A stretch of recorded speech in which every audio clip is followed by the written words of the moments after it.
കൊല്ലത്ത് പ്രിയദർശിനി ബസ് ഉദ്ഘാടന ചടങ്ങിനിടെ മന്ത്രി ബിന്ദു കൃഷ്ണയുടെ തലയിൽ പായസം വീണു. ചൂട് പായസമാണ് മന്ത്രിയുടെ തലയിൽ വീണത്.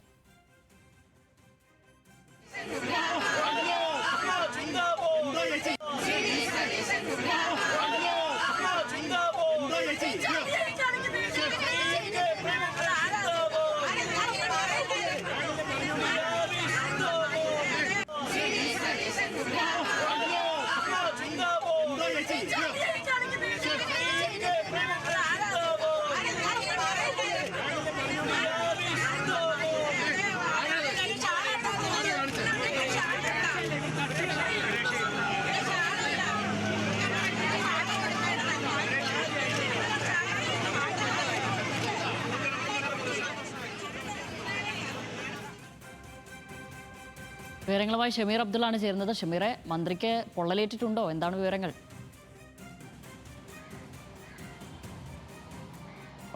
ഷാമിലി, ഇന്ന് രാവിലെ ഈ പ്രിയദർശിനി ബസ്സിന്റെ ഉദ്ഘാടന ചടങ്ങിനിടയിൽ യൂത്ത് കോൺഗ്രസ് പ്രവർത്തകരാണ് ഈ KSRTC ബസ് സ്റ്റാൻഡിന് സമീപം പായസം വെച്ചത്.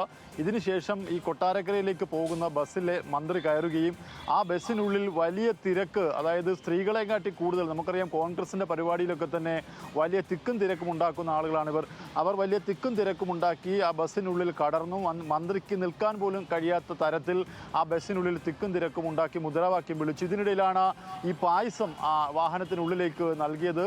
ഇത് മന്ത്രിക്ക് നൽകാൻ ശ്രമിക്കുന്നതിനിടയിൽ ചിലർ മുദ്രാവാക്യം വിളിച്ചതിനെ തുടർന്നാണ് ഈ ഗ്ലാസ് തട്ടി ഈ ചൂട് പായസം മന്ത്രിയുടെ തലയിലേക്ക് വീഴുകയും മന്ത്രി പെട്ടെന്ന് തന്നെ അവിടെ നിന്ന് ആ സീറ്റിൽ നിന്ന് എണീക്കുകയും മഹിളാ കോൺഗ്രസിൻ്റെ അടക്കം പ്രവർത്തകർ പെട്ടെന്ന് അവർ തലയിൽ വീണ പായസം തുടച്ച് നീക്കുന്നതൊക്കെ ചെയ്യുന്നത് കണ്ടു.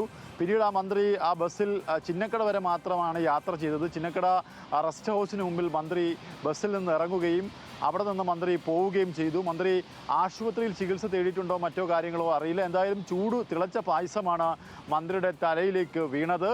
അത് ഈ പറയുന്നത് പോലെ വലിയ തിക്കും തിരക്കും പ്രവർത്തകർ ഉണ്ടാക്കിയതിനെ തുടർന്നാണ് ഈ പായസം മന്ത്രിയുടെ തലയിൽ വീണത്. എന്തായാലും മന്ത്രിക്ക് പരിക്കേറ്റിട്ടുണ്ടോ അല്ലെങ്കിൽ മന്ത്രി ചികിത്സ തേടിയിട്ടുണ്ടോ തുടങ്ങിയ കാര്യങ്ങളിൽ വ്യക്തതയില്ല. മന്ത്രി എന്തായാലും പരിപാടി അവസാനിപ്പിച്ചുകൊണ്ട് ആ ബസ്സിൽ നിന്ന് ഇറങ്ങി യാത്ര പുറപ്പെട്ടിട്ടുണ്ട്.